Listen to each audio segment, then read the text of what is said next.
Hello, and welcome to the Federal Housing Finance Agency's 2024 Duty to Serve Markets Public Listening Session. I am Toy Roberts, a member of the Duty to Serve Markets team, and I will be emceeing today's listening session. And the session is being recorded. Thank you all for joining us here today. We are excited to be hosting another series of public listening sessions this year that focuses on all three Duty to Serve Underserved markets. This year's listening sessions, we are particularly interested in getting your feedback on the enterprise's proposed 2025-2027 Duty to Serve Underserved Markets plans. We will be hosting 3 listening sessions, one for each Duty to Serve Underserved market. And for today's session, we will be focusing on the manufactured housing market. But before we get started, I'd like to first introduce you to our senior policy analyst on the Duty to Serve Markets team, specializing in manufactured housing, Mr. Mike Price. Hi, thank you, Toy. As you mentioned, I'm senior policy analyst for the Duty to Serve program here at FHFA. It's my pleasure to welcome each and every one of you to this virtual listening session on the manufactured housing market. As Toy said, this is the second of 3 listening sessions on the Duty to Serve Underserved markets we're holding this week. So it's going to be my pleasure to introduce Nawa Tago, who will be providing our opening remarks. Nawa is Deputy Director of Housing Mission and Goals at FHFA, and that covers a lot of ground. She's responsible for the FHFA policy development and analysis, oversight of housing and regulatory policy, oversight of the mission and goals of the enterprises, as well as the housing finance and community development mission of the Federal Home Loan Banks. That's a lot, but there's more.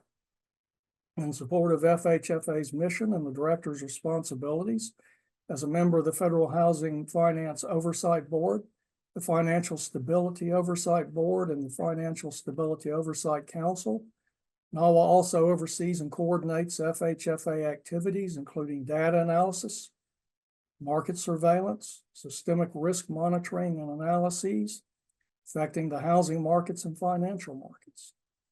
Among other offices, NAWA supervises the Office of Housing and Community Investment, where the oversight of the enterprise's duty to serve and their housing goals reside. Now I'll turn things over to NAWA. Thanks, Mike. I really appreciate that introduction. That was a lot. And thanks, Toy, as well, for getting us started today. And good afternoon, everybody, and welcome. Thank you very much for participating in our listening session on manufactured housing markets. We take your feedback very seriously, and we appreciate you joining. Now, as you know, the Duty to Serve program is one of FHFA's most important responsibilities, and we just couldn't do it without input from our key stakeholders, people like you who work in these markets every day, and people who live in the housing. Now, it's fair to say that all of us on this call are familiar with the massive shortage of housing, particularly affordable housing, workforce housing, and starter homes.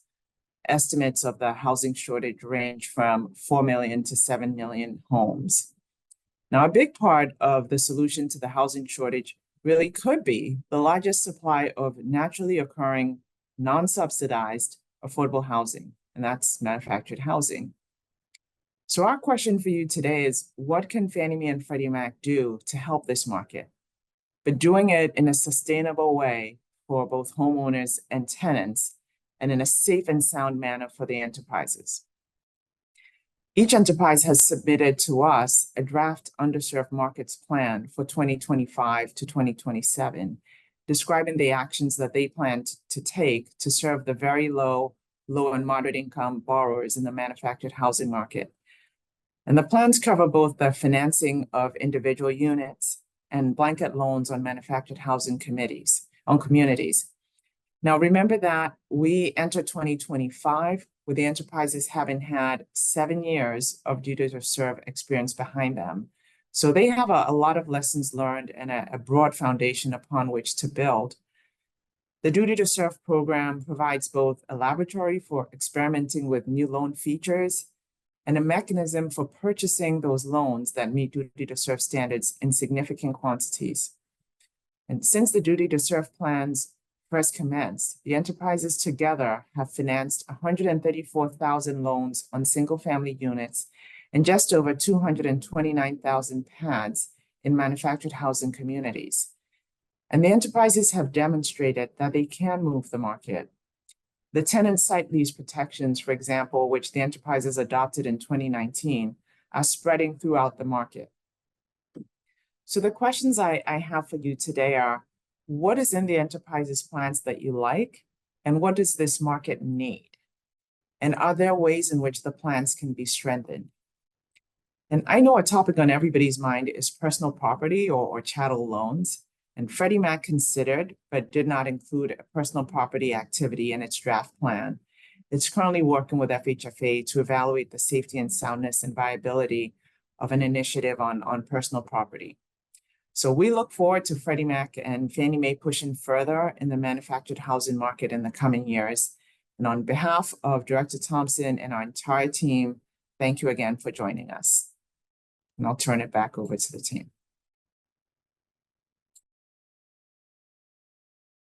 Thank you, Deputy Director Tego.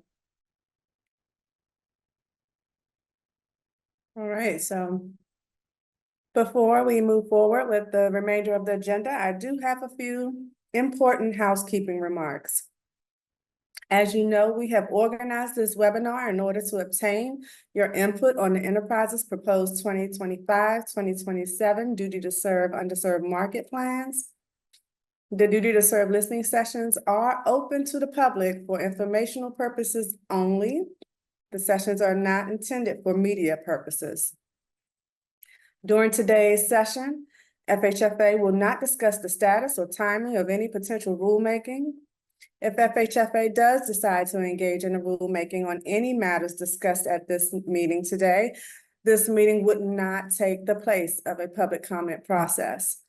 The rulemaking document would establish the public comment process, and you would need to submit your comments, if any, in accordance with the submission instructions in that document. FHFA may summarize the feedback gathered at today's session in a future rulemaking document if we determine that a summary would be useful to explain the basis of a rulemaking. Also, please keep in mind that nothing said in today's session should be construed as binding on or a final decision by the FHFA director or FHFA staff. Any questions we may have are focused on understanding your views and do not indicate a position of FHFA staff or the agency. With that said, we do have a great lineup of speakers today. We will be hearing from 16 guest speakers, and midway through, we will have a short 10-minute break. Each speaker will have up to 7 minutes to speak, and we will try our best to stay on schedule and ask that everyone speaking help us do so as well. I will be chiming in to give each speaker a 1-minute warning as their time draws to a close. If someone does go over their time, unfortunately, I will have to interrupt in order to help keep us on schedule. However, if that does happen, speakers are welcome to submit written testimony, and their full testimony will be included in the public comments record. Each speaker will have the ability to mute and unmute their microphones throughout the session, but we ask that you keep your microphones muted until it is time for you to speak. We also ask that all speakers be prepared to turn on your video cameras during your speaking segment. Finally, as we mentioned earlier, today's listening session will be recorded. FHFA will also prepare a transcript of today's session, which will include the names of all speakers and the organizations they represent. We will post the recording and transcript on FHFA's website and YouTube channel, along with any materials being presented today. All right. Now, before we begin hearing from our guest stakeholder speakers, each enterprise will speak briefly about today's listening session on the manufactured housing market. First up, we will hear from Fannie Mae. Speaking from the Fannie Mae Duty to Serve team is Mr. William Stoker. Thank you, Toy, and thank you to Director Thompson, Deputy Director Tego, Mike Price, and the extended teams at FHFA for convening today's session. My name is Will Stoker, and I am responsible for developing and advancing products and strategies for serving the manufactured housing market here at Fannie Mae. We are pleased to have translated many of the recommendations made at last year's listening session into concrete objectives designed to further develop the secondary market for manufactured home financing. Before touching on those items, we wanted to illustrate just some of the impact that we have achieved collectively by bringing additional liquidity and new loan products to market in prior duty to serve plan cycles. And you can see that illustrated on the screen here. So since making the tenant site lease protections a requirement for our multifamily financing for manufactured housing communities in 2022, we have delivered over $4.8 billion in financing for over 100,000 pad sites in communities across the country. We have also broadened our single family product eligibility to include single wide manufactured home loans. And a key strategic focus has been analyzing secure land tenure arrangements and broadening eligibility for manufactured homes under certain leasehold ownership scenarios. In that regard, we have made new products available for manufactured homes in resident-owned cooperative communities, manufactured homes in shared equity community land trusts, and manufactured homes on tribal trust land. Our proposed duty to serve plan, covering the years 2025 to 2027, continues our current strategy of reducing barriers to scale that are a result of the unique legal and collateral considerations of manufactured home lending, which we will accomplish through a number of new objectives. On the single family side, we will invest in our digital technology and modeling capabilities to allow our industry facing appraisal risk tools to consume manufactured home appraisal data for the first time, and in doing so, generate product insights to encourage greater confidence and expertise in manufactured home lending. We will conduct product development and industry outreach efforts that respond to recent changes in the way that manufactured housing is treated by the federal government, such as the attached duplex product that is now incorporated into the HUD code. And we will develop and test new programs and strategies designed to improve affordability in manufactured housing communities eligible for financing through both our single family and multifamily financing platforms.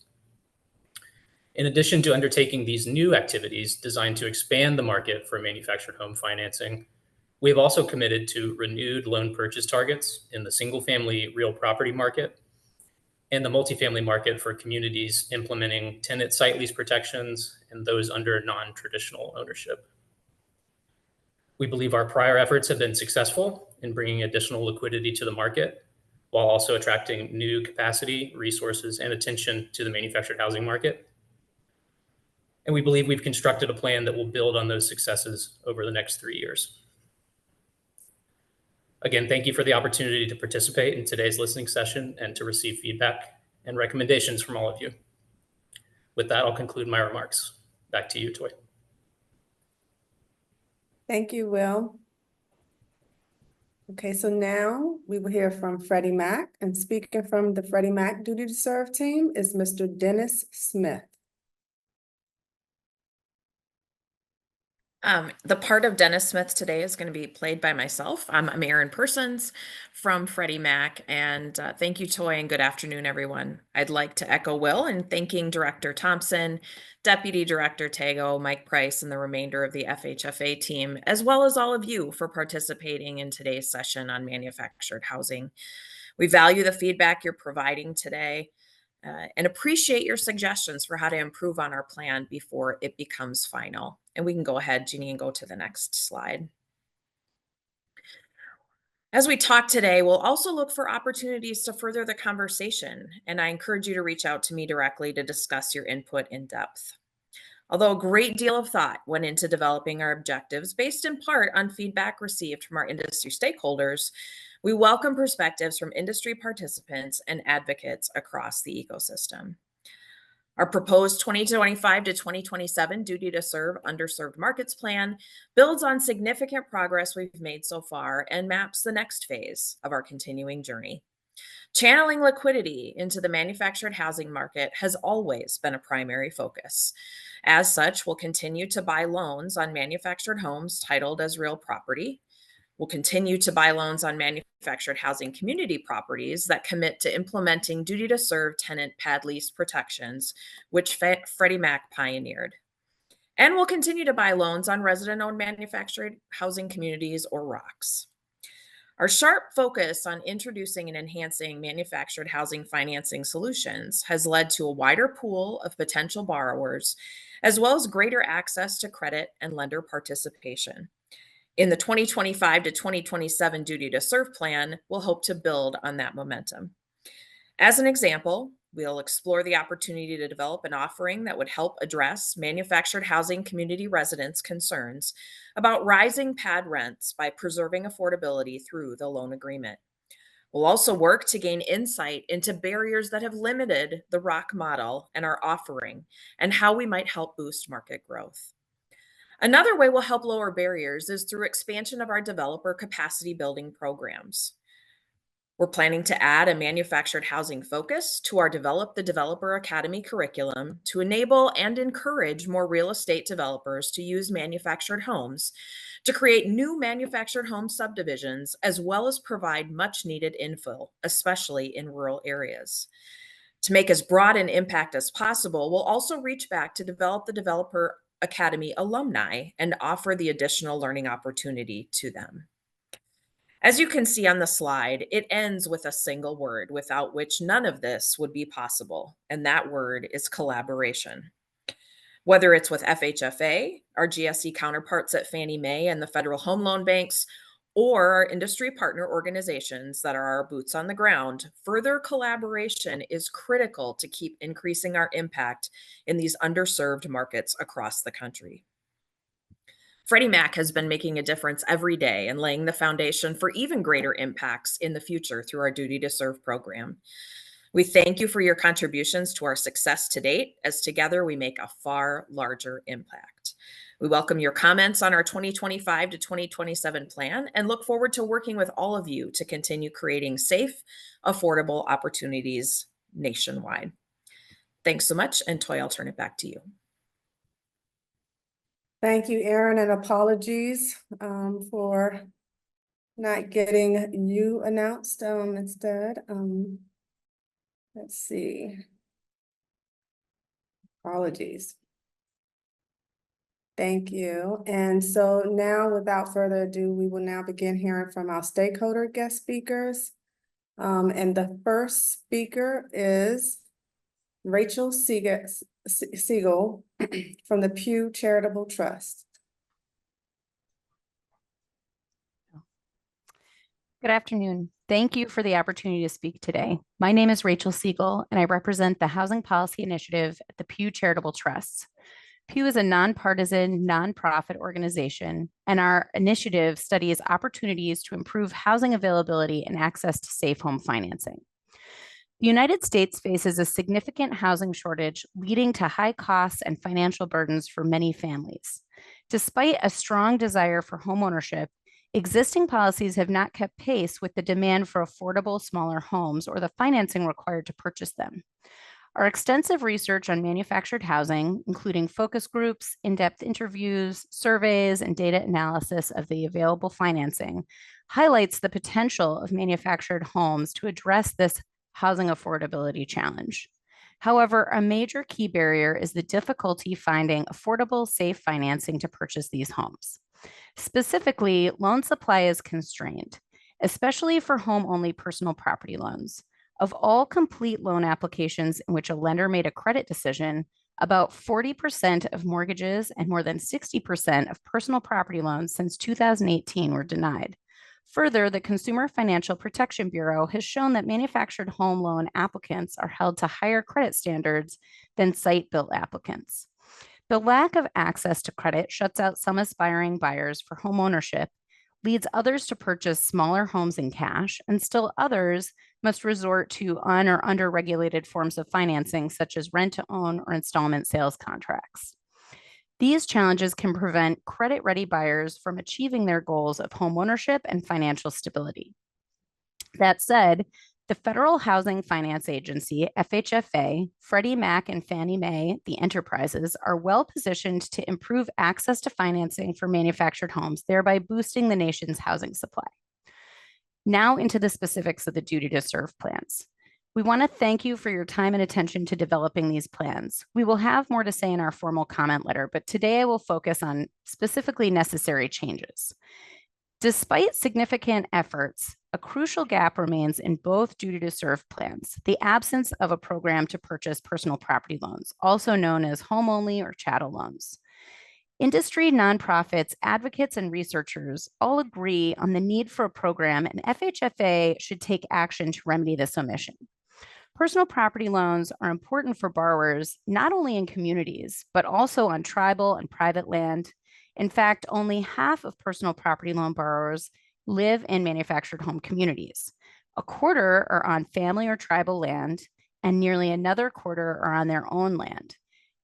1 to 2% are in resident-owned or co-op communities. While mortgages are the gold standard for home financing for buyers, folks with these land scenarios are often excluded due to state titling laws, which do not allow for mortgage financing, and the policies of Duty to Serve are further excluding them. Failure to serve this part of the market also disproportionately impacts Black, Hispanic, and Indigenous manufactured home buyers, who are more likely to need and apply for personal property loans than their white counterparts. For Black buyers in particular, this is true even when they own the land. Unfortunately, these applicants are also more likely to be denied than white buyers. The enterprises could bolster personal property lending in two ways. First, develop programs to improve lender and secondary market participation. The lack of enterprise programs has led to high barriers to entry for new lenders in an uncompetitive market. Second, establish standards for personal property loans to enhance consumer protections, helping homeowners to remain stably housed through financial shocks. Today, personal property loans have fewer consumer protections than mortgages, but FHFA and the enterprises can make improvements. Lastly, it's important to note that personal property loans have significantly higher interest rates than mortgages. In the past, federal policymakers have raised the concern that a personal property loan program from an enterprise may not be able to offer lower interest rates at the outset due to lack of data. However, this issue should not hold a pilot or program back. By creating a better functioning market with increased competition and more accurate risk assessment, we expect that the enterprises could create personal property loan programs which could greatly improve access to safe and affordable financing for homebuyers, and that the loans are likely to become less costly over time. But the key is to start a program so that loans can be studied, refined, and most importantly, available to credit-ready buyers. Now I want to turn our attention to real estate mortgages. I want to reinforce Freddie Mac's concern regarding barriers for small mortgages, those $150,000 or less. Our significant research in this space has shown that lenders struggle to make these loans, and as a result, borrowers often can't obtain them. This work will be especially important for new pilots that finance only the purchase of the home and not the land with the mortgage, as these loan amounts will tend to be smaller.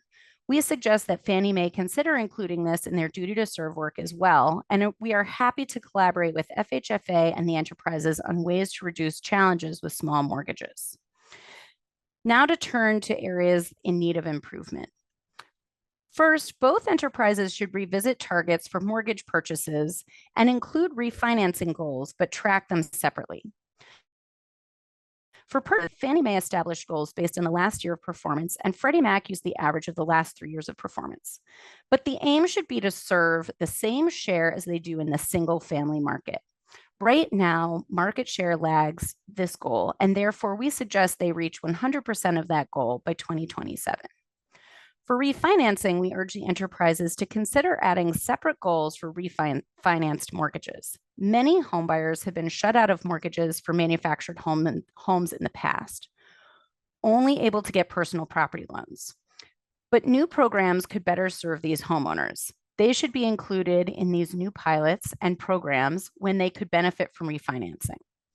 In addition to facilitate personal property loan to mortgage refinancing, the enterprises could study and publish on state laws to highlight which states may require updates to laws in order for personal property loans to be refinanced into mortgages.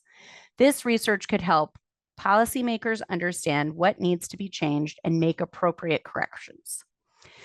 Lastly, it's important to expand the MH Advantage program. This program has improved appraisals and expanded access to mortgages for higher end, energy efficient manufactured housing in subdivisions and unowned land. This has helped improve the use of double and multi-section manufactured homes in developments, and as a result, hundreds of homes are being created. The enterprises should consider expanding their current MH Advantage policies to other similarly high quality, energy efficient single section homes. This could facilitate the use of manufactured housing as infill in neighborhoods with narrow lots that cannot accommodate wider multi-section cross-mod homes. The ability to obtain a mortgage for a single section home could also greatly improve affordability for low to moderate income buyers who would struggle to afford larger, more expensive homes. Thank you so much for the opportunity to speak today, and we look forward to future conversations on this important work.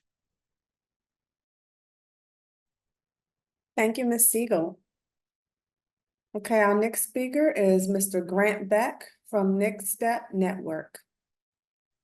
Well, good afternoon, and thank you to FHFA for the opportunity to provide comments on the enterprise's proposed 2025 through 27 Duty to Serve Underserved Markets Plans. We also thank the enterprises for their work to support the housing needs of all Americans under duty to serve. Next Step Network is a national nonprofit housing intermediary that works to promote expanded use of factory-built housing as a viable solution to address housing affordability. Next Step is also a participating member of the Underserved Mortgage Markets Coalition. The UMMC is a collection of 35 affordable housing organizations that work to expand mortgage financing to groups traditionally underserved in the market. As a part of previous duty to serve plan cycles, Next Step and our partners have had the opportunity to work with both enterprises in furtherance of their responsibility to serve the manufactured housing market. Manufactured homes are a critical part of the answer to our missing middle housing problem, and research from the enterprises show that tens of millions of prospective home buyers are mortgage ready but unable to purchase a home due in part to prohibitive and ever-increasing sale prices. As FHFA considers these proposed plans, it is essential to bear in mind the critical importance that the enterprises play in expanding this market today and in the future. My comments today will focus on the proposed enterprise activities and targets related to manufactured housing titled as real property, as colleagues that are a part of the UMMC will focus on land lease communities. We commend the enterprises for exceeding the real property target loan volume recommended by the UMMC. However, we also recognize that the enterprise's baseline loan volume was calculated at an incredibly challenging time for the housing market. As market factors shift in a way that may make homeownership more attainable for hardworking individuals and families, we hope that the enterprises will aim to go above and beyond their own conservative goals. Each of the enterprises has also proposed activities to leverage emerging market opportunities to enhance, adapt, or adopt new mortgage offerings for manufactured homes. We look forward to providing more detailed input on these proposed activities and targets in written comments, but we commend the enterprises for recognizing that there is an opportunity for increased flexibility in existing mortgage products to help greatly expand the mortgage market for manufactured homes. However, we do note a lack of specificity in both proposed plans regarding the addition of a single-section cross-mod home design to the existing MH Advantage and Choice Home Loan programs. This will make energy-efficient new home construction with site-built features accessible to more people, increase attainable housing supply, and reach an underserved segment of the market that has largely been abandoned by traditional home builders. In a letter to FHFA and the enterprises dated May 30th, 2024, Next Step and 11 other co-signing housing advocacy organizations enumerated the critical importance of incorporating single-section home designs into the existing enterprise mortgage loan programs. We will include that letter in our more detailed public comments. We urge FHFA to push the enterprises to include much more specific activities and targets regarding single-section cross-mod home designs in their proposed plans. Our current affordable housing crunch pushes attainable homeownership out of reach for too many American families. Delaying this activity or omitting it entirely will only seek to deepen our supply and affordability challenges. The single-section cross-mod home will also strengthen the enterprise's duty to serve efforts, better meeting the 100% AMI threshold for duty to serve in nearly every market. The existing enterprise financing program's eligibility, appraisal standards, and home specifications can seamlessly accommodate the single-section cross-mod design, mitigating any potential implementation challenges while advancing affordable housing supply in this country. Next Step would also like to express disappointment in the enterprise's decision not to include regulatory activities related to the further research and development of pilot programs for the purchase of home-only or chattel loans. The time is right for activities in this space, as the Federal Housing Administration recently published a final rule meant to revive the formerly defunct Title I loan program for manufactured homes. Additionally, HUD's Preservation and Reinvestment Initiative for Community Enhancement, or PRICE program, is about to inject $225 million into the manufactured housing community space. Home-only loans will play a pivotal role in any replacement efforts funded through the PRICE program. FHFA should urge both enterprises to include regulatory activities with the goal to develop home-only pilot programs and to determine the effectiveness in creating more sustainable home ownership by leveraging housing counseling services and additional educational resources. Finally, the proposed plans offer some encouraging and ambitious objectives previously unaddressed in housing finance, yet there are several changes which FHFA should require to the proposed plans. FHFA should also use its regulatory and conservatorship authorities to more fully incentivize a stronger secondary mortgage market. Among other policy recommendations, the UMMC has consistently suggested that FHFA embrace clearly authorizing and encouraging targeted equity investments in underserved markets and disclosing all the duty to serve ratings and impact scores FHFA assigns each objective on a scale of 0 to 50, as well as any narrative that would help us understand how FHFA arrived at that score. We look forward to continuing our work with FHFA and the enterprises to grow the manufactured housing market and elevate opportunities to foster more attainable homeownership in communities across the country. Thank you for the opportunity to speak today. Thank you, Mr. Beck. Okay, so our next speaker is Mr. Todd Kopstein from Cascade. Thank you. Thank you for the opportunity to speak today. I'm the Chief Executive Officer of Cascade. We are a lender to people to buy manufactured housing. We lend FHA, we lend VA, we lend, we sell loans to Freddie Mac. We also make portfolio loans, both chattel and mortgage, non-agency mortgage. I have two recommendations today. First off, it is our belief, and while we don't see it in the disclosure of your data, it is our belief that you have a very small share of the financing of new homes that go to real estate. Rather, the bulk of the loans that you are buying, we believe, go to existing homes, financing of existing homes. And the reason for that is because of your one-time close construction perm product. We think there's a real problem with it. And for those of you not familiar with that, the way this works is when we underwrite a borrower, for a one-time close product, and then we fund out land, and then we fund out improvements to the land, and ultimately, when the home is delivered, we fund out the home purchase. And then the loan turns into an amortizing loan, and we sell it to Fannie Mae or Freddie Mac, in our case, Freddie Mac. The problem with that is that there's a distribution of timing on, we don't have control over when that home is finally completed and sold to Freddie Mac. So there's a distribution and timing on that completion. And while the majority of loans happen relatively quickly, there's a significant tail that go beyond a few months and sometimes even go beyond a year. The way that Freddie Mac and Fannie Mae's programs work is if you go beyond a certain time threshold, you have to re-underwrite that borrower. If that borrower no longer fits the eligibility criteria for Fannie Mae or Freddie Mac, you can no longer sell it to them. But we're already committed and obligated to fund out that loan. So then we end up with a scratch and dent loan, which we have to sell at a very low price. So the program is a bit broken. And certainly FHA and VA have programs that work, as does the private sector, or the non-agency mortgage or the portfolio mortgage. And so we believe that Fannie and Freddie should be involved in the financing of new homes, and they should amend their one-time close product to conform to the market. Second recommendation is on chattel. Like some of the previous speakers, if we are genuinely focused on affordable housing and solving the affordability crisis, and duty to serve is to have the desired impact, the enterprises need to start buying chattel loans now. Based on our data, and apparently that of Fannie Mae in their proposal, chattel borrowers have significantly lower income than borrowers of land home. These are the borrowers who need the most help in our country, and to get on that first rung of that ladder to building wealth, and they should be the beneficiaries of anything that the enterprises do. It is here where the GSEs must focus, not on second liens, not $1 million homes or second homes, but people who are on the cusp of affordability of any home. And I know the commentary has been that the GSEs are focused on the risk of chattel, the safety and soundness, quote unquote. We make the loans every day. We're comfortable with the risk. I grant you that doesn't get you comfort. The capital markets are comfortable with the risk. They price the loans on a regular basis and buy the loans in the secondary market. But I understand that that may not be enough for the GSEs. So there's two real options to do this in a highly risk-averse fashion.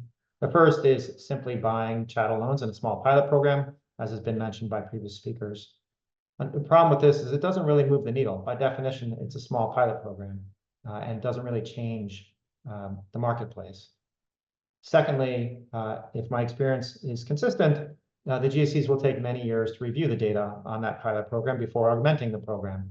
So there's certainly something to be said about getting started. I would encourage you to get started if that is the only program you're willing to consider. Get started and get going. However, the limitations around that don't have the sense of urgency that the problem of affordability has in our country today. We need the affordability product to have better financing today. So the second option is the right answer. And I know that you know that's the right answer. In fact, in April 2022, there was a piece penned by David Brickman, who's the former CEO of Freddie Mac, who had just left Freddie Mac, and wrote a piece that was published for the Urban Institute, espousing the credit risk transfer technology to facilitate the purchase of bulk chattel. That is the right answer. That is the way that the GSEs will simply take catastrophic risk and not really consumer credit risk and can make a difference today. And so I would encourage you to revisit the credit risk transfer technology that you already use throughout your portfolio. And you're already conversant in it and ought to be applied to the space here. So once again, in summary, the first recommendation is amend your one-time close product, your construction of perm product, so that you can finance new homes in the real estate space. And second one is use a credit risk transfer technology to buy chattel loans. Thank you for your time.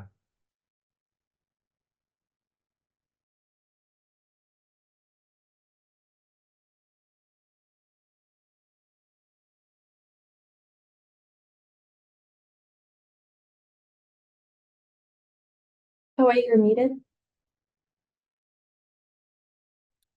Thank you. Thank you, Mr. Kopstein. Our next speaker is Ms. Leslie Gooch from the Manufactured Housing Institute. Thank you, Toy. Good afternoon, everyone. My name is Leslie Gooch. I'm the CEO of the Manufactured Housing Institute. MHI is the only national trade association that represents every segment of the factory-built housing industry. Our members include builders, suppliers, retail sellers, lenders, installers, community owners, community managers, and others who serve our industry, as well as 48 affiliated state organizations. Today, MHI's builders build over 90% of all the manufactured homes that are constructed in the country. Our industry is on track to build more than 100,000 homes this year, accounting for approximately 9% of new single-family home starts. I appreciate the opportunity to comment on the duty to serve plans of Fannie Mae and Freddie Mac for the upcoming years.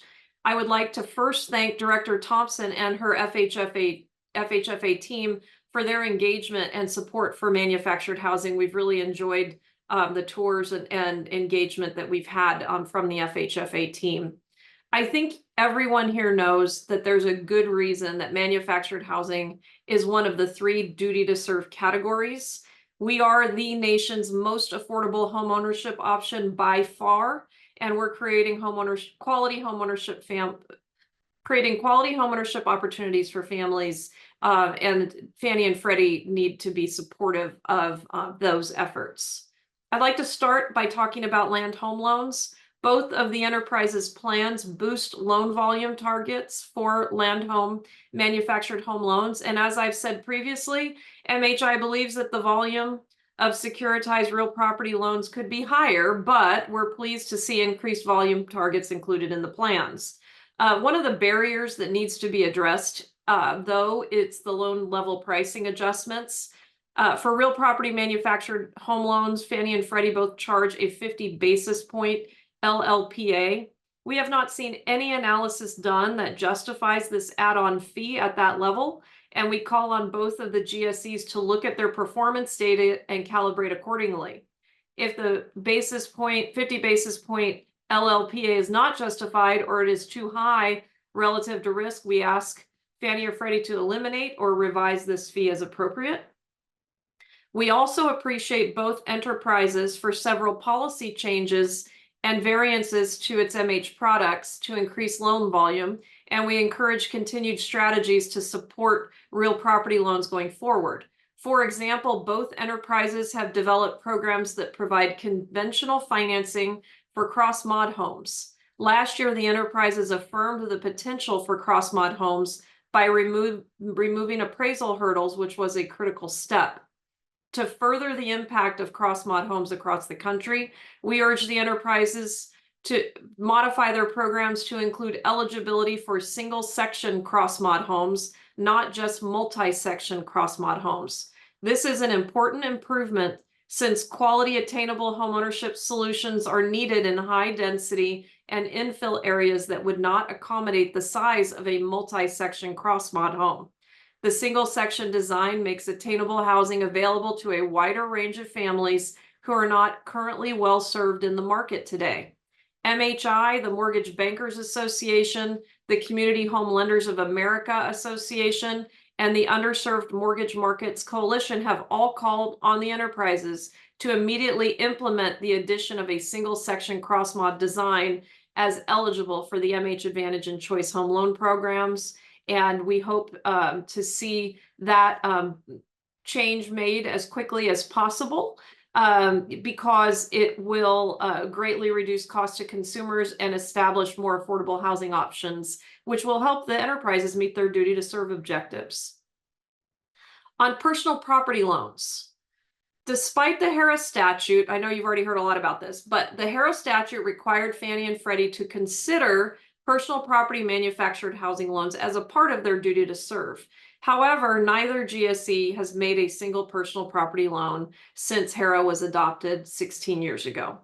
In their duty to serve plans, both the enterprises are focused on efforts around titling barriers to converting land homeownership, and on efforts to purchase personal property loans in resident-owned communities. MHI believes this is the wrong focus. Personal property loans make up around 70% of the manufactured home loan market. And the simple truth is that personal property loans continue to be made safely by portfolio lenders, as the prior speaker so well articulated. So, as MHI has been calling for years, the enterprises should develop a flow program for such loans, purchasing all loans that meet the underwriting criteria for securitization into secondary markets. After 16 years of delay and a lot of research and talk, we think that it is time, and it is a significant shortcoming that this has not been made a key priority in either of the enterprise's plans. Turning to manufactured housing communities, MHI notes that the initiatives the enterprises have identified in their duty to serve plans focus on loans to resident-owned communities and communities owned by nonprofits or governmental entities. Again, we do not believe this is the right focus. While we appreciate the role of resident-owned communities and other nonprofit community owners in the manufactured housing community space, we believe that the enterprise plan should encourage capital investment into all land lease communities and focus on financing support for the residents in those communities. The hybrid homeownership model of land lease manufactured housing communities provides a quality, affordable housing experience, resulting in satisfied residents who choose to remain in these communities long term. MHI research demonstrates that residents of professionally managed land lease manufactured housing communities value their community's extensive offerings of amenities and the ongoing investments that are made by professional community owners and operators. Objective data shows that land rent increases in manufactured home communities across the country today are well below cost increases in other forms of housing. On average, the rent paid by manufactured housing residents in land lease communities is 9 to 25% more affordable than the market rent for comparable rentals, depending on the market. In MHI's past study of residents of manufactured housing communities, the majority of residents of land lease communities say that their rent is competitive or below average compared to other nearby housing options. For some time now, enterprise manufactured home community loans have been subject to tenant protections. In fact, the protections that were put in place were originally put forth by MHI as a way to encourage Fannie Mae and Freddie Mac to support personal property loans.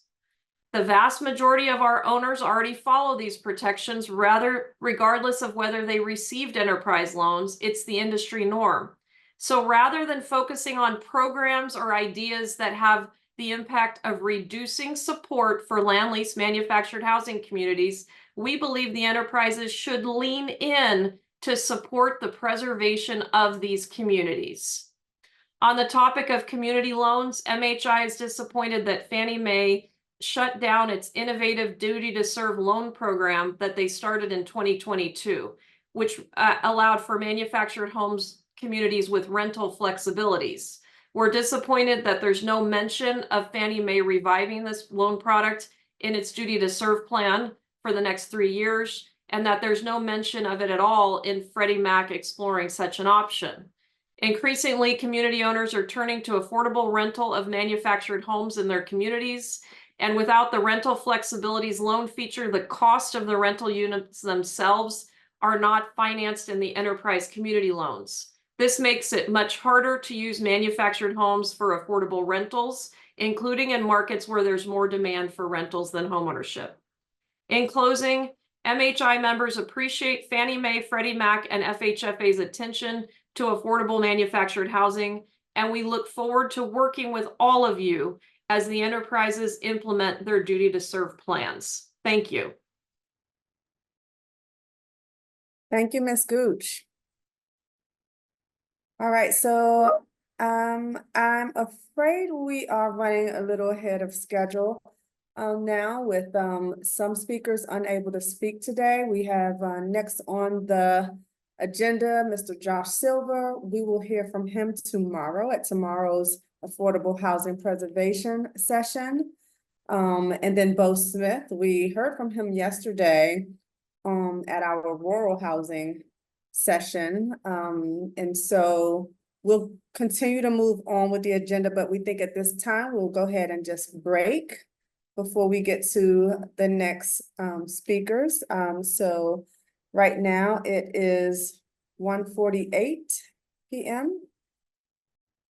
Well, 1:49 p.m. Let's return back at 1:59 p.m. Thank you.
Okay. Welcome back. That concludes our 10-minute break. And before we move on to other guest speakers, I'd like to just remind you all again that the Duty to Serve listening sessions are open to the public for informational purposes only. The sessions are not intended for media purposes. Okay, and so our next speaker is Mr. David Anderson of the National Manufactured Homeowners Association.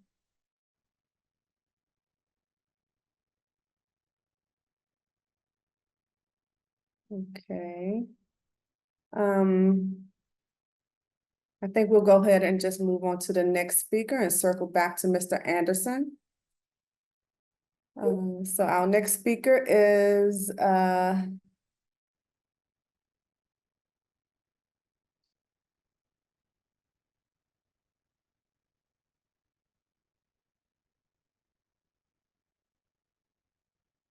next speaker is Kathleen Paradis from New Hampshire Community Loan Fund.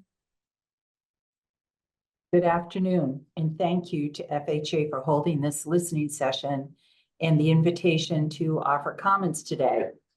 I'm Kathy Paradise, Vice President of Residential Lending and Compliance at the New Hampshire Community Loan Fund. The New Hampshire Community Loan Fund is a nonprofit CDFI. We provide loans and education for low-income people, extending the reach of conventional lenders.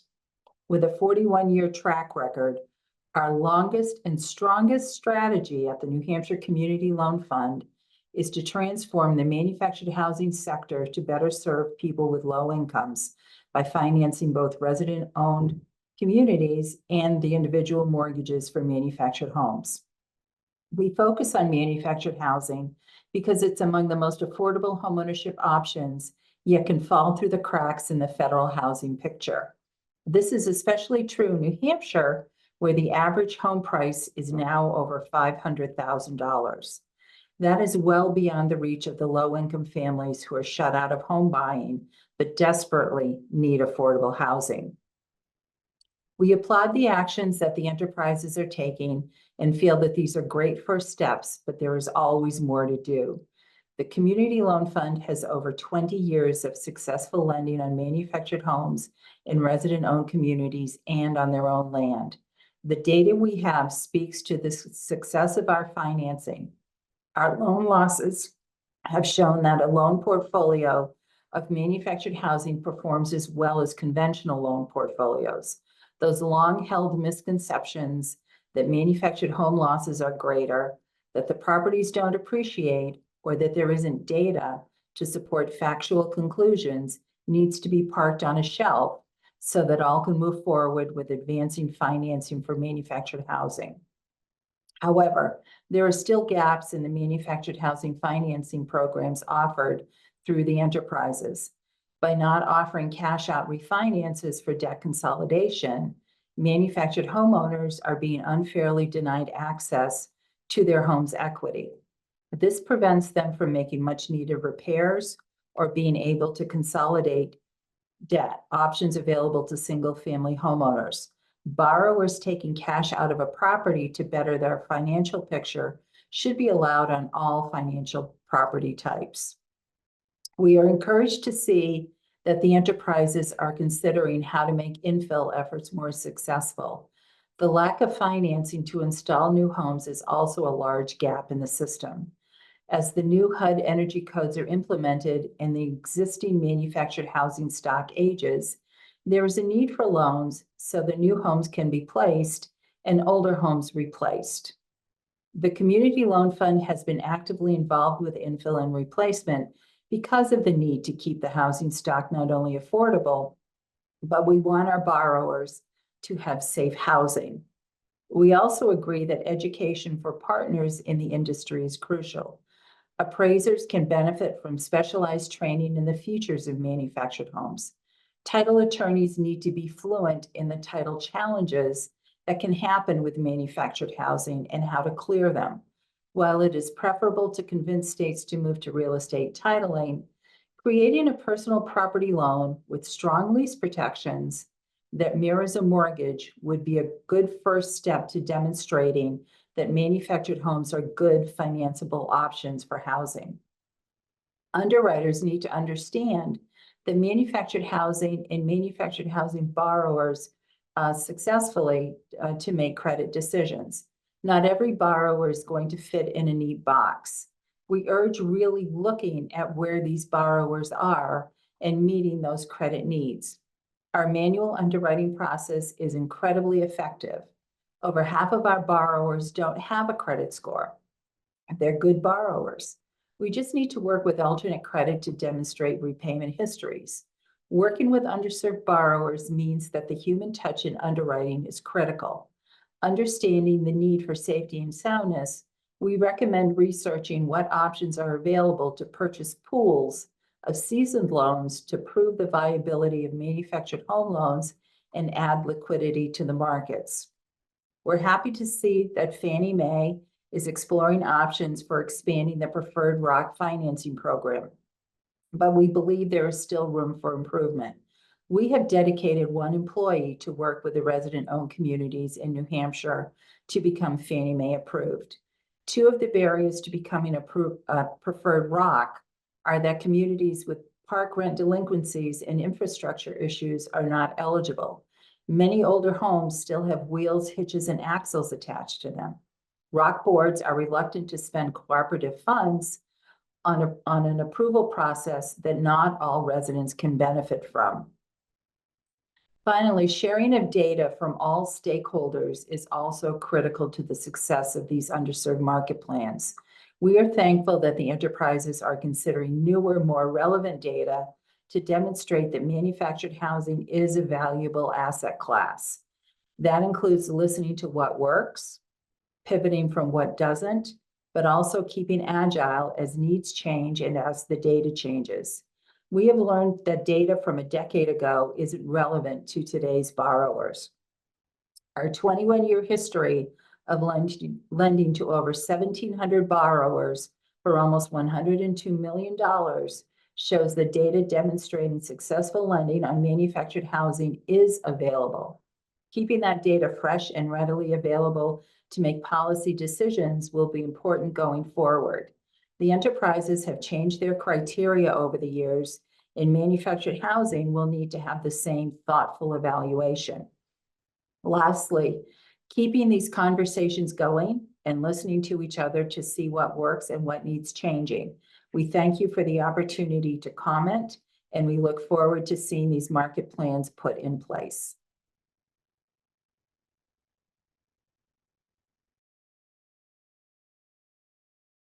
Thank you, Ms. Paradis.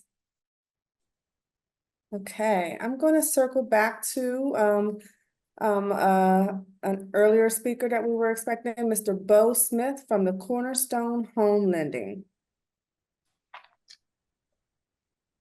Yeah, thank you so much. This is a great opportunity, and I appreciate FHFA having this. I'm on the road today, and I thought this would be important. As a lender with Cornerstone Home Lending, I am the construction manufacturer originator for Cornerstone Home Lending, focusing my efforts mostly in the Southeast. There would be a great consideration if Fannie Mae and Freddie Mac and their selling guides could propose proponents such as, but not limited to, reducing the loan-to-value ratio on manufactured housing from 95 to 97, having considerations for the construction program, which is the one-time construction program, lowering the credit scores on that a little bit, and also removing the entry-level barrier for when a house has been moved more than once. We are seeing a tremendous amount of refurbished manufactured homes in the United States, and they are being moved from one location to another. And we have to prove as a lending institution that the house has not been moved more than once, and many times it has.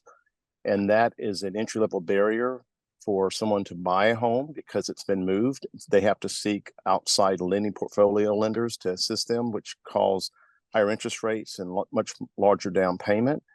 VA is one particular agency that does not require that. So if it's good for the veteran, it should be good for everyone else if they can actually buy a home that's been moved more than once, as long as we can meet the measurements and making sure there's sustainability with a house and it substantially performs. So again, LTV increase, one-time construction with lower credit scores, and removal of the house being moved more than once would be a great consideration as far as opportunities to assist in the manufactured housing market throughout this great land of ours. Thank you so much for this opportunity.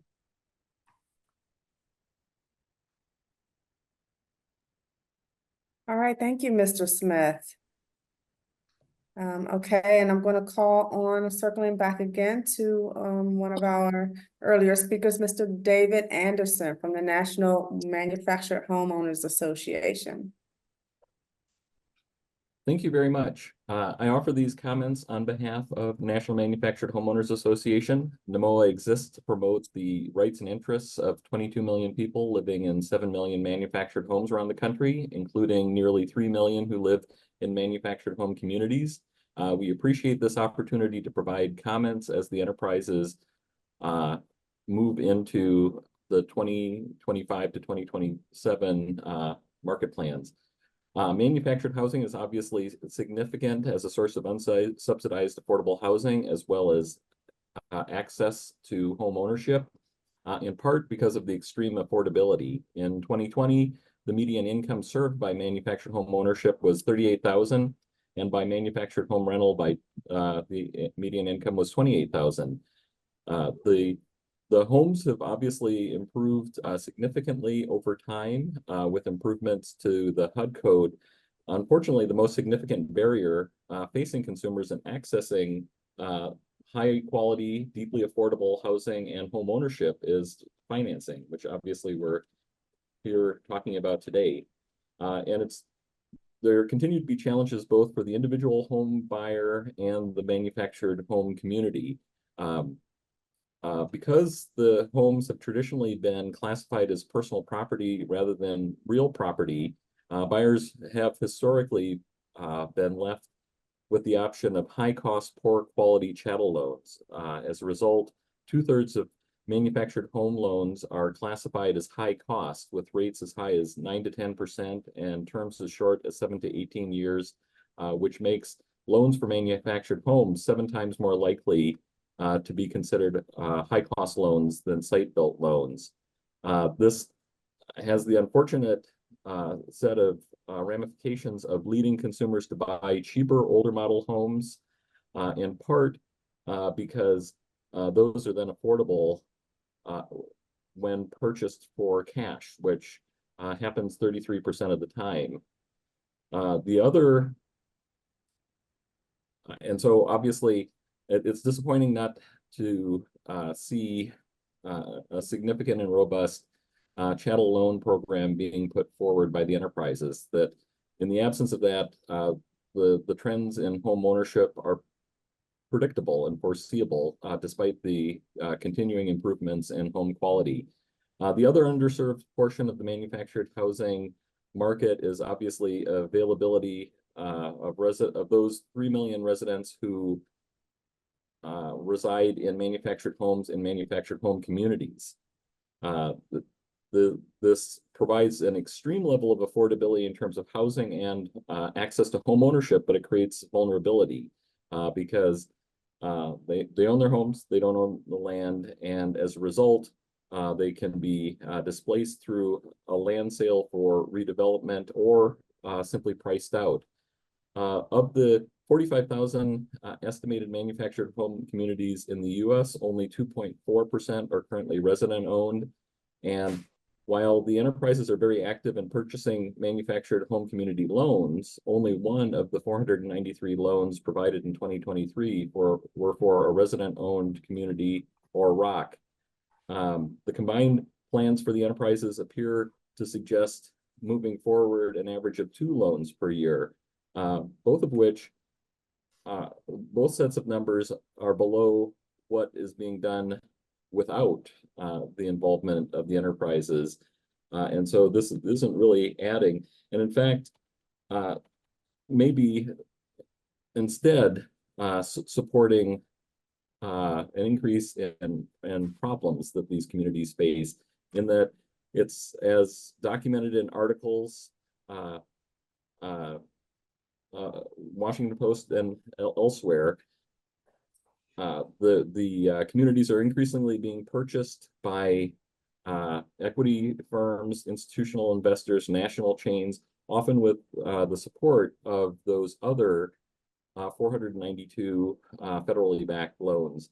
And this has an impact in terms of sustaining that insecure environment that could be remedied by combining the ownership of the land and the homes through a resident purchase. But even if there isn't instability in terms of a risk of redevelopment of the property, we've certainly seen documented, including in the state that I am based in, Minnesota, just how rapidly the consolidation within the industry is taking place and how rapidly those consolidating buyers are increasing rents, sometimes by more than 100%. So we obviously all appreciate the commitment to serve the underserved manufactured housing market and to be aware of and to have on the radar both the individual buyers and the communities. But really much more needs to be done. And we encourage FHFA to closely listen to the comments that are being provided today, especially those coming from the homeowners themselves and from those who work with consumers to both buy their homes and to purchase their communities. Thank you very much for your time and attention.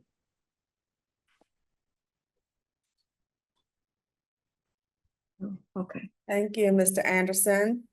Got it. Okay, so we're going to call on our next speaker, which is Ms. Susan Brenton from the Manufactured Housing Communities of Arizona.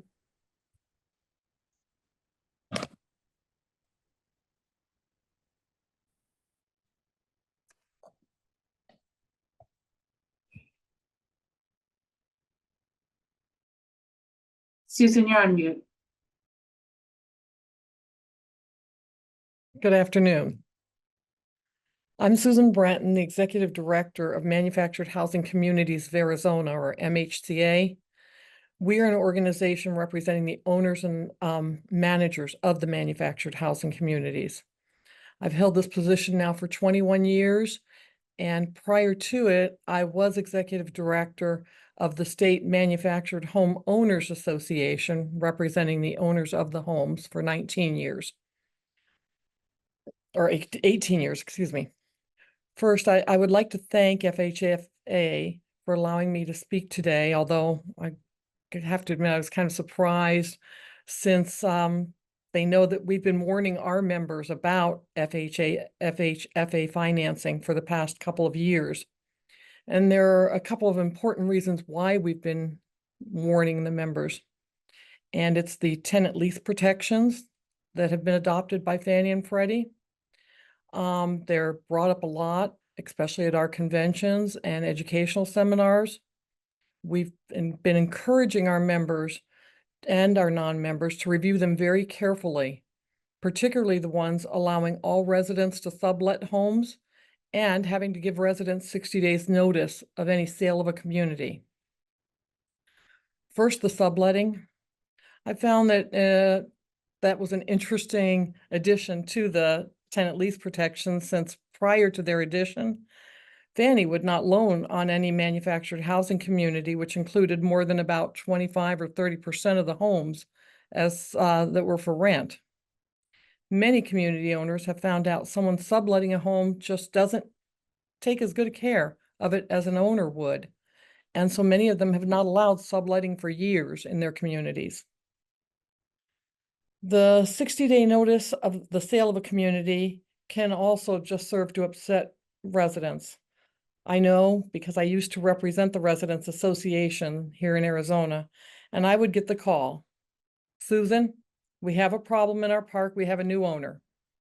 I would ask who the new owner was and would get the answer that about 50% of the time that they had no idea, but they're sure they're going to be a problem.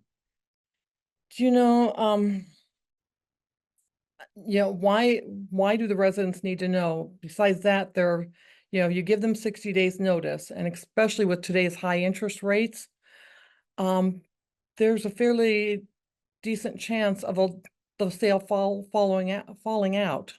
So, we are opposed to that. I know that one of the reasons residents like that requirement is that many of them would like the first right of refusal to purchase a manufactured home community when the owner is seriously considering an offer, or they at least like to know what's being offered. Well, we've seen the issue before our state legislature with the residents trying to get 90 days notice of any sale of the property so that they would have a right to purchase the property.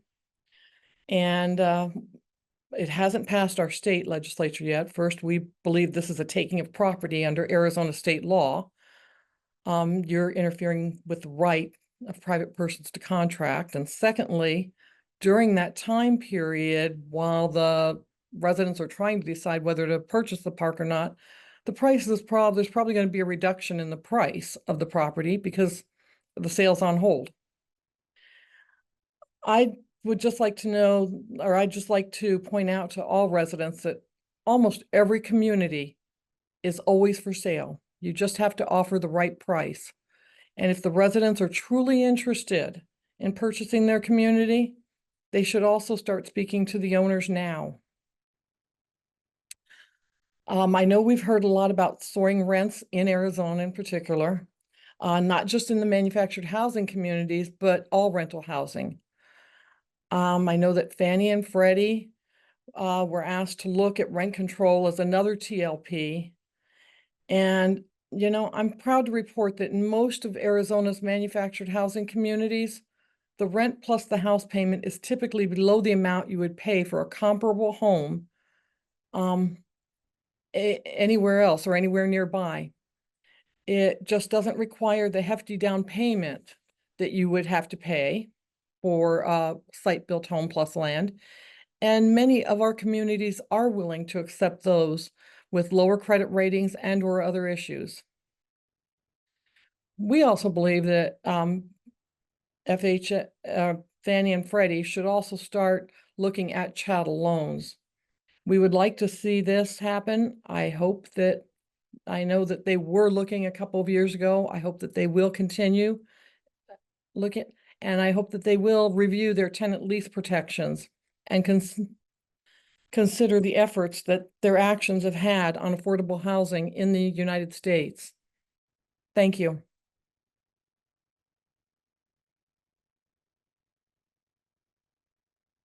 Thank you, Ms. Brenton. Our next speaker is Mr. Philip Schulte, self-employed writer.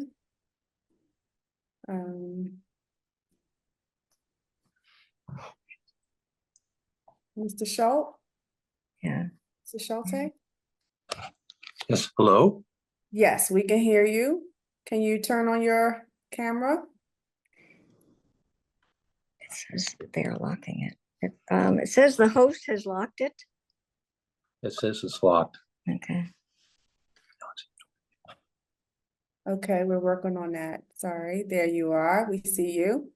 Okay. Welcome.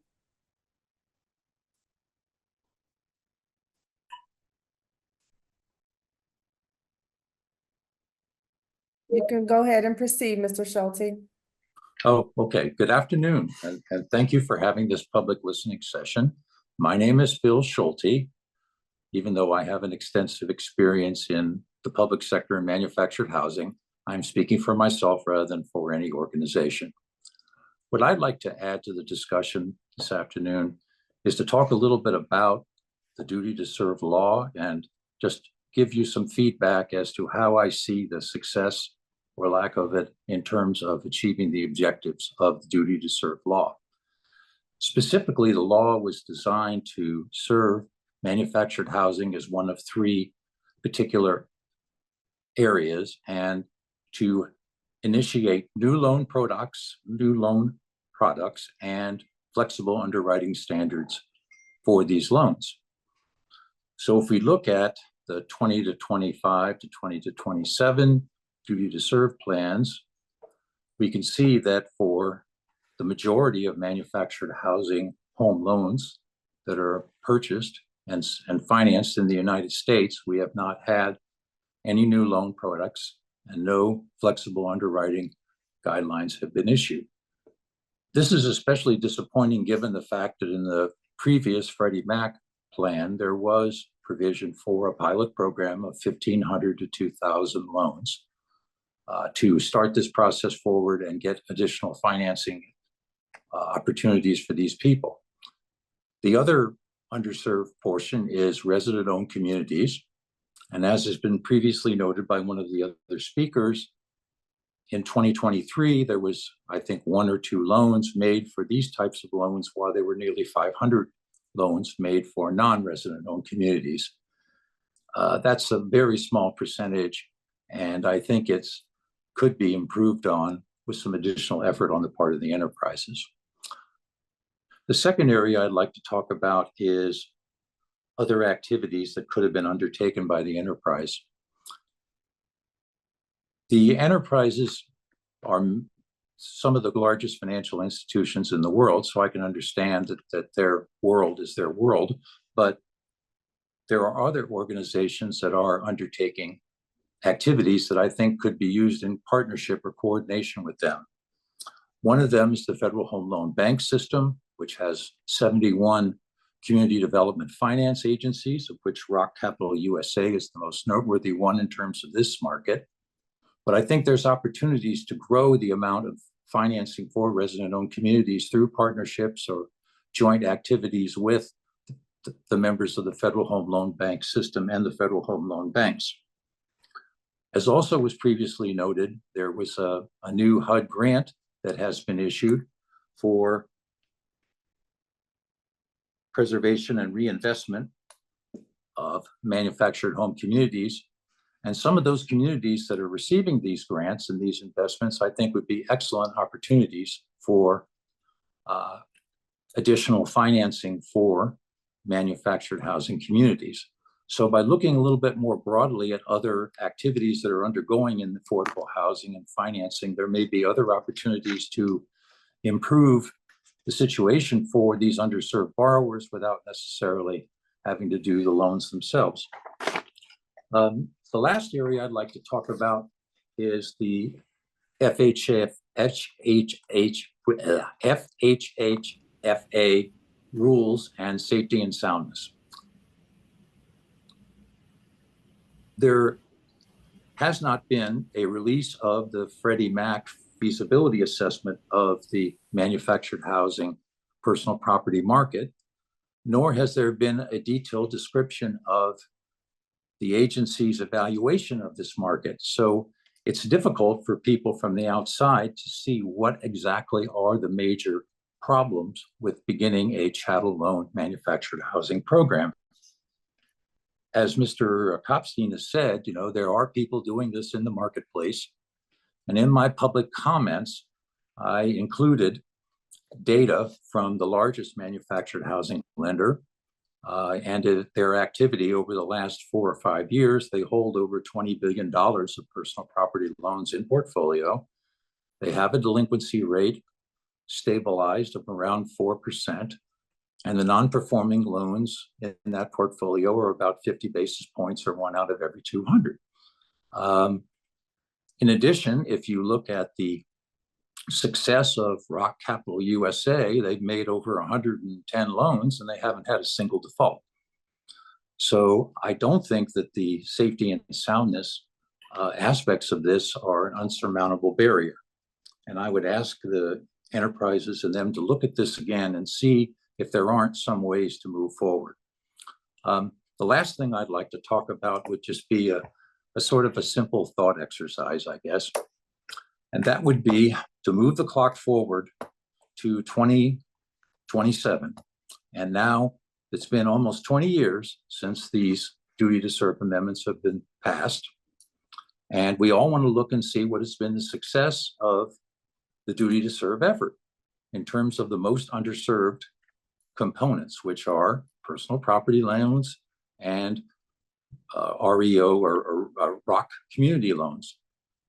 And to At the end of 2027, we will have no loans being put on the books. We probably have no plans for any new loan programs themselves.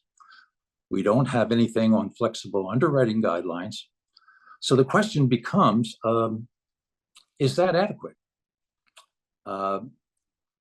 The enterprises are two of the largest financial institutions in the world, and they're the backbone of the American housing market, which has been one of the most successful government programs initiated. It's allowed the middle class to grow, and it's been extremely successful for the American people.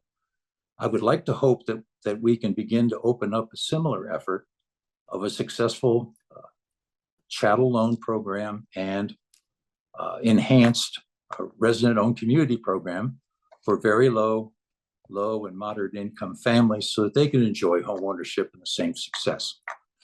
Thank you very much for listening and for having this session. Bye.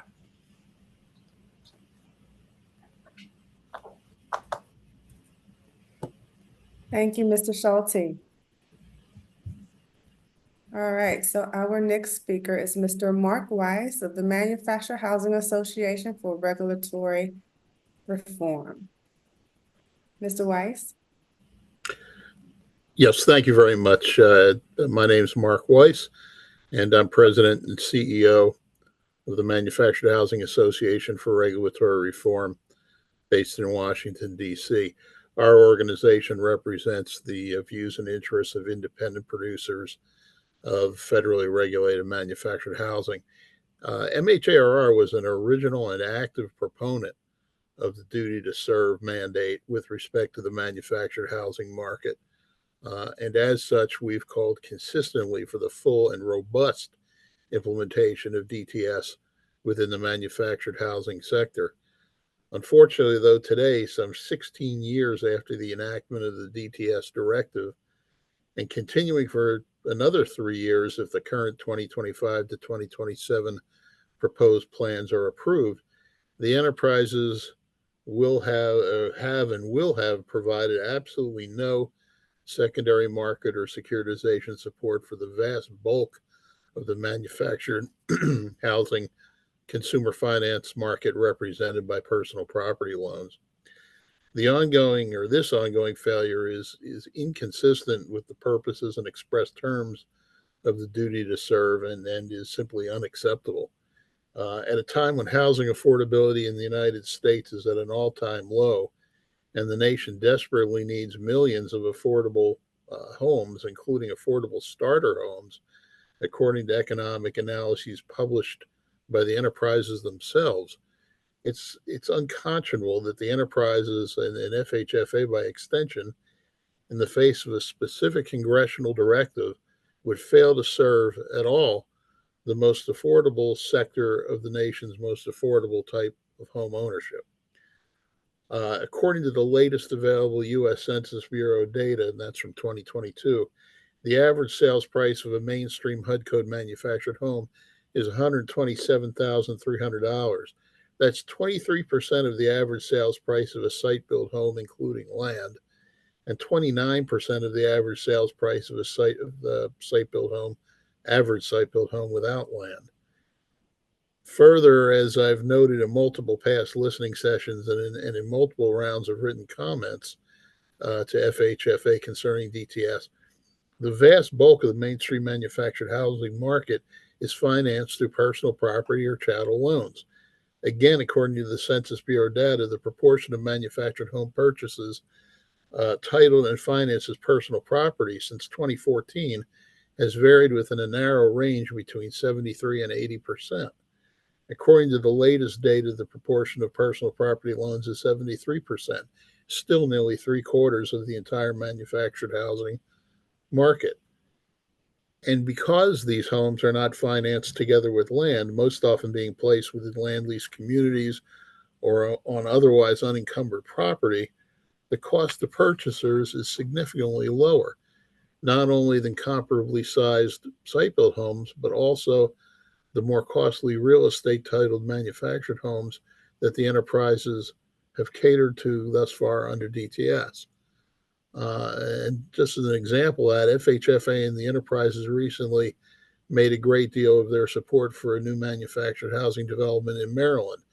While such support is welcome, information from the developer's own website shows that the real estate titled homes in that community are being offered for sale with prices ranging from a low of $306,967 or 240% of the average sales price of a new mainstream manufactured home sold as personal property to a high of $375,000 plus, or nearly 300% of the average sales price of a new mainstream manufactured home sold as personal property.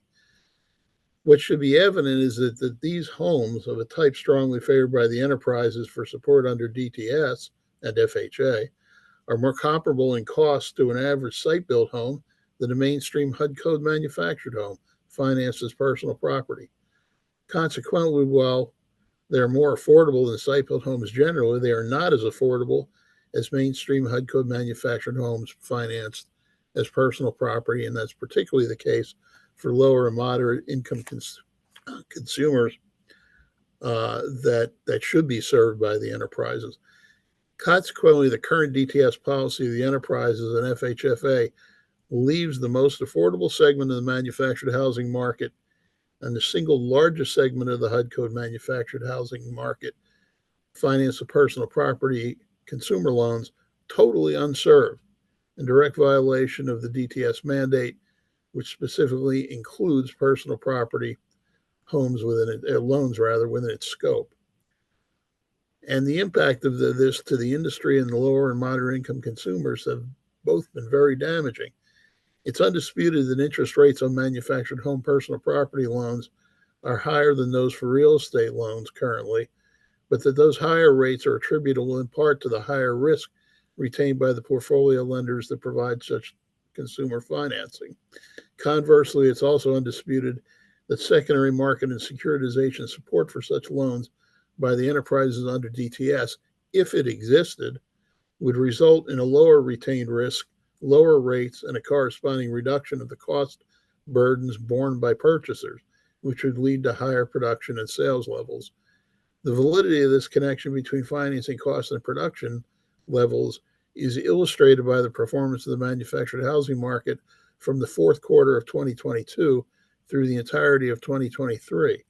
After 100,000 homes were produced in both 2021 and 2022, manufactured home production began a precipitous decline in the fourth quarter of 2022 after the Federal Reserve began a series of interest rate increases in mid-2022.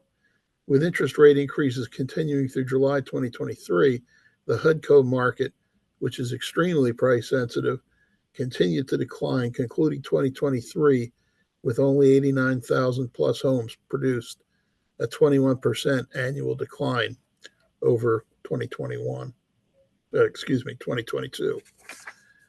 If higher interest rates across the manufactured housing market can produce nearly 1/4 production decline, as they did leading into and throughout 2023, then lower interest rates resulting from the market's significant implementation of DTS across the manufactured housing consumer financing spectrum would ultimately spur production and the greater utilization of mainstream HUD code manufactured housing as a cure to the nation's shortage of affordable homes.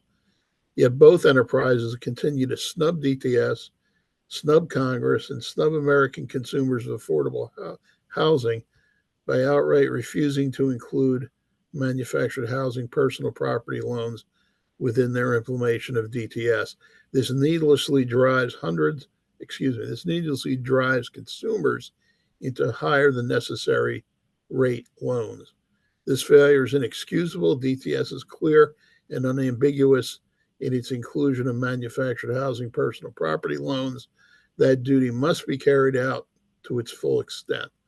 The failure of the 2025 to 2027 DTS proposed plans to include any support for manufactured housing personal property loans is a major failing, which must be corrected or remedies. And to that, I would simply add, as an industry, we have provided everything we can to FHFA and the enterprises that we possibly can to move this forward. What else would you have us do to help you advance this? Because it needs to be addressed and resolved. Thank you. Thank you, Mr. Weiss. All right, so our next speaker here is Miss Mary O'Hara from Rock USA. I don't believe we have her on the line, so I'm gonna go ahead and move on to our next speaker, which is Miss Siva Rodnayansky from the Pew Charitable Trust. Apologies.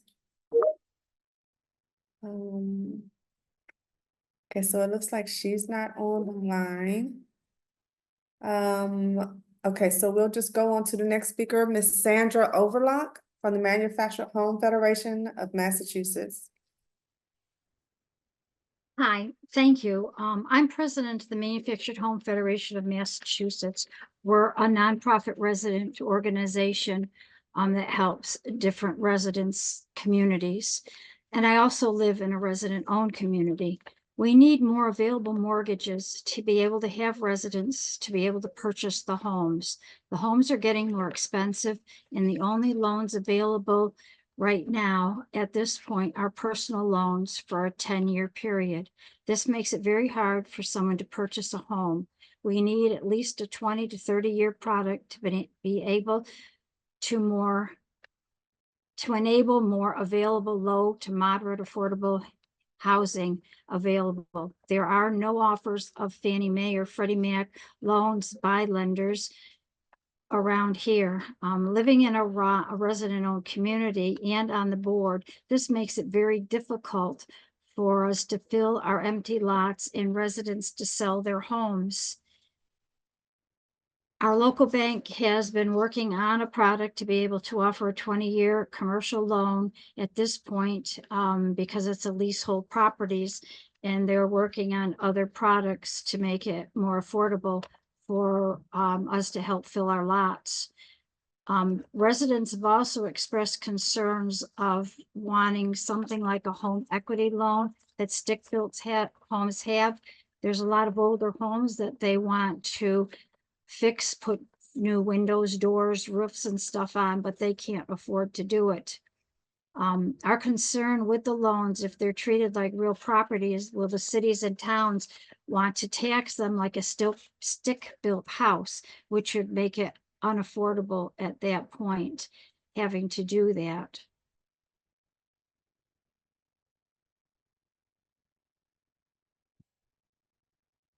Thank you.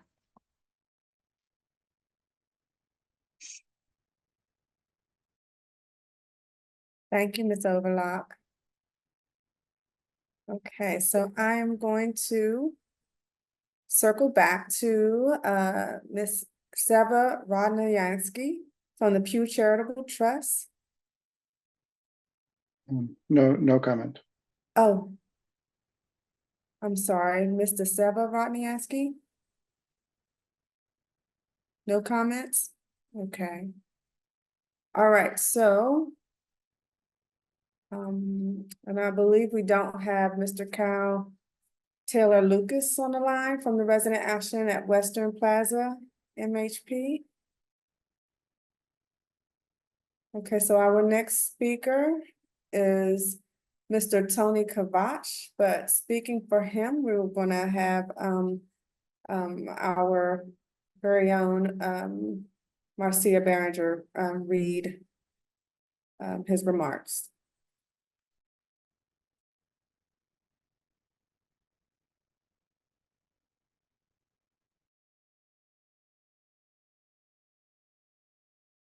You're muted, Marcia. Hi, I'm now going to read the complete prepared remarks of L.A. Tony Kavach at his request. Please note that I will read these remarks exactly as L.A. Tony Kavach has written them, with no additions or deletions. My reading does not constitute FHFA endorsement of any of the content. LA Tony Kovac is from mhpronews.com and MH Living News. Lopper writes light on FHFA, Fannie Mae, Freddie Mac, the duty to serve manufactured housing, and quote, a pimple on an elephant's ass, end quote. Left-leaning CBS News says that roughly half of the country is struggling with housing costs.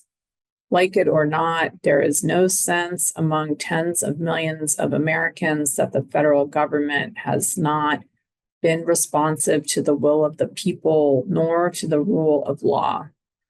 Like it or not, most Americans believe the federal bureaucracy is responsive to corporate and special interests rather than the needs of stressed, affordable housing seekers, as arguably notorious Manufactured Housing Institute, MHI member Frank Rolfe asserted. So don't tell me we can't solve affordable housing, because the correct statement is we don't want to solve affordable housing, said Rolfe. MHI member and manufactured home lender Triad Financial Services recently bragged to investors about the significant barriers to entry into manufactured home lending. Barriers of entry and moats have become more common thinking, to the point that DOJ's top antitrust official, Jonathan Kantner, specifically cited moats as an area of concern. It's been over 5 years since Warren Buffett said in remarks captured on a Yahoo News video at a Berkshire Hathaway annual event that I think it would be a good thing to do for Fannie and Freddie to implement DTS on manufactured housing. The context of Buffett's remarks are in this quote from the video transcript. While it may not help profits, but it would definitely is good if the Freddie and Fannie are authorized to do more lending against manufactured homes. Manufactured homes are a very reasonable way to get people into decent housing and have a home. They are hard to finance to some degree at the local bank. Frequently, big lenders haven't wanted to do manufactured housing loans. It would be very good for America, in my view, if Freddie and Fannie did more in that area. Obviously, we would sell some more homes, but we would lose financing and we might come out behind. We might come out ahead, but I think it would be a good thing to do. I'm not sure what more ought to be said after the supposed Oracle of Omaha says it would be good, doable, and more Americans could buy affordable manufactured homes. Kevin Clayton has said that Buffett is a genius. I don't think that Fannie, Freddie, or FHFA officials would argue with Buffett's financial expertise. Wouldn't everyone listening and reading this agree? My name is L.A. Tony Kovac. I've been working in manufactured housing for most of my adult life, starting in the early 1980s. Besides stints in the RV industry and trade show marketing, well over 3 decades have been invested mostly in management and consulting work in manufactured home retail, sales communities, financial services with lenders or insurance companies, production associations, and others. We've been publishing mhpronews.com for approaching 15 years. Based on the known information, MH Pro News remains the runaway most read trade media serving manufactured housing. We have been publishing mhlivingnews.com for a dozen years, and our accuracy expertise has been praised. That video of Buffett's remarks, along with this commentary, will rapidly be posted on the MH Pro News website, including previous and related material that won't fit in the 7 minutes time limit for these comments. MH Pro News sites and links sources. The notion that the U.S. economy is rigged to benefit the wealthy and special interests, said Pew Research, resonates with many Americans. 7 in 10 U.S. adults say the economic system in their country unfairly favors powerful interests, compared with less than a third who say the system is generally fair to most Americans. The expansive administration state Chevron deference encouraged has undermined our system of government, overburdening our citizenry and threatening to overwhelm the founder systems of checks and balances. Thankfully, the Supreme Court in Loper Bright has now corrected its Chevron error. The committees are compelled to underscore the implications of Loper Bright and remind you of the limitation it has set on your authority. Congressman James Comer, Kentucky, our chairman, Committee on Oversight. Perhaps it's just a governmental glitch, but my well-read comments to the 2021 FHFA listening session on 3/25/2021, entitled "A Pimple on an Elephant's Ass," have been moved or removed from its original links. Those remarks and others are posted and linked from the MH Pro News.com website. Citizens should know the history of this issue. I'm hereby asking that the FHFA and GSEs swiftly implement DTS as intended by a bipartisan Congress, but also that the FHFA restore my remarks and that of others that day to their original web address. Buffett admitted in those video recorded comments that Clayton's affiliated lenders would lose money if DTS is implemented. That's an apparent reference to the 21st Mortgage Corporation and Vanderbilt Mortgage and Finance. MHARR's president/CEO, Mark Weiss, JD, said MHI's CEO, Leslie Gucci's remarks on DTS were excusable and a major problem.